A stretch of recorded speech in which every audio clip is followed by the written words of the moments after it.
Terrorisme au Sahel et en Côte d'Ivoire, entre convergence et spécificité. C'est autour de ces thèmes que s'est tenu le premier colloque de l'Institut de recherche stratégique de l'Académie internationale de lutte contre le terrorisme. L'objectif principal de cette rencontre est de mener de profondes réflexions pour mieux faire face à ce fléau en Côte d'Ivoire et proposer des pistes de solutions afin de mettre en déroute les attaques terroristes dans le Sahel.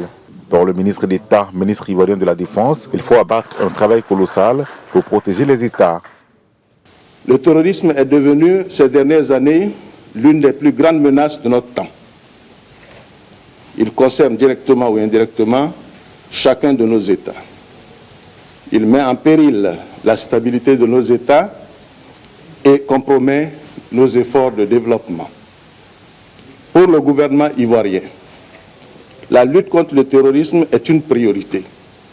La sécurité des Ivoiriens et de l'ensemble des populations qui vivent ici est au cœur de la politique du chef de l'État.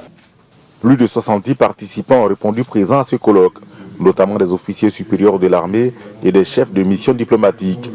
L'ambassadeur de France en Côte d'Ivoire estime qu'il faut travailler en synergie pour rendre la lutte plus efficace. Nous souhaitons également que cette dimension multinationale soit l'occasion d'un partage d'expériences, ce qui permettra à chacun de témoigner de ses stratégies de lutte contre le terrorisme, mais également et surtout de mettre en place un véritable réseau international d'experts dans ce domaine. Pour rappel, la Côte d'Ivoire a été victime à plusieurs reprises d'attaques terroristes. Une première en 2016 dans la ville balnéaire de Grand Bassam et deux autres à Kafolo, localité située dans le nord du pays.